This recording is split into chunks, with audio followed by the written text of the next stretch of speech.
DARPA researcher Dr. Mark Klein is flown to Moldova, where the U.S. military is currently deployed in the ongoing Moldovan war, as his expertise is required regarding a line of hyperspectral imaging goggles of his design that have been issued to troops there.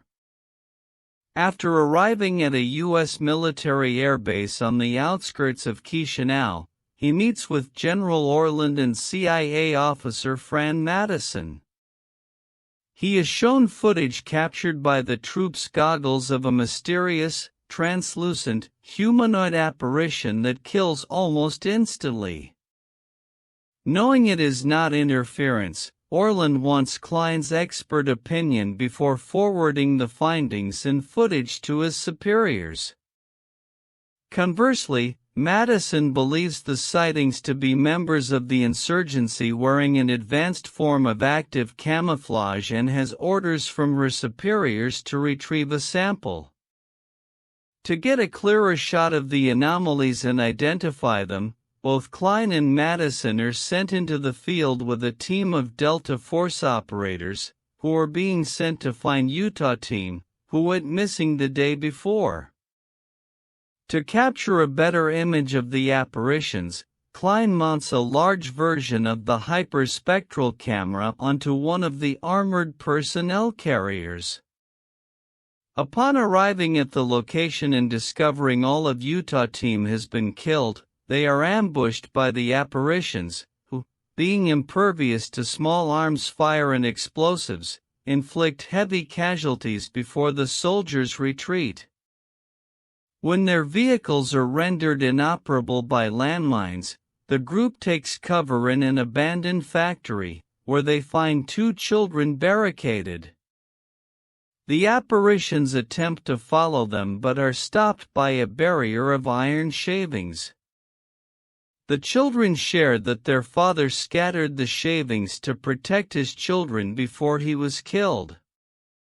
The survivors make contact with the airbase and a rendezvous is set up.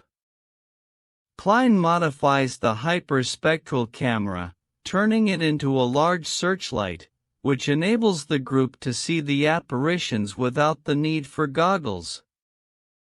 Later, he supplies the unit with IEDs laced with iron shavings. Fortified with these new weapons, the group sets out for the rendezvous point, about a half-mile away from the factory. After exiting the factory, the group is chased by apparitions, who are slowed but not destroyed by the iron explosives. The group is met by reinforcements and a helicopter evac at a large abandoned plaza. However, they are ambushed by the apparitions and are barely able to escape as the figures proceed to destroy the tanks and kill the soldiers sent as backup. In the air, they receive word from Orland the apparitions have overrun the airbase, so they are redirected to a civilian bunker controlled by the Allied Moldovan military. Klein theorizes the apparitions are likely man-made and are made of Bose-Einstein condensate, which explains their ability to move through walls, freeze people to death, and why they are halted by iron shavings and ceramic materials, hence their inability to enter tanks. Working overnight with Orland and surviving military engineers, he constructs several makeshift pulse weapons capable of breaking down the condensate.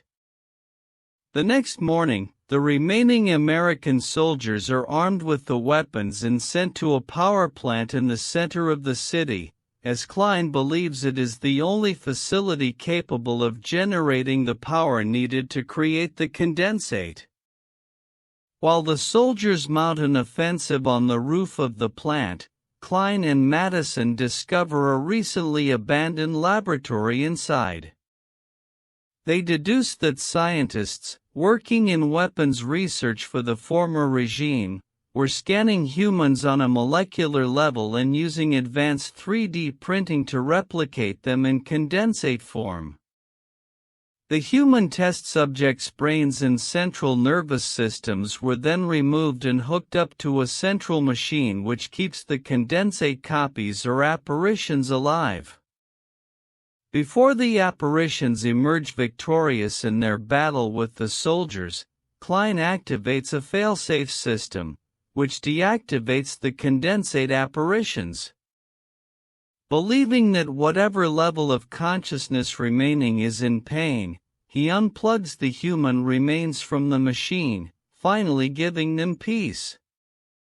With the apparitions gone, the U.S. and allied Moldovan military worked to continue to take control of the city from the insurgents, and a Department of Defense extraction team is to be sent back to the plant with the Delta Force operators to take the machinery apart and potentially use it for their own purposes. Saying goodbye to Madison and General Orland, Klein boards an aircraft to be taken back home to Virginia.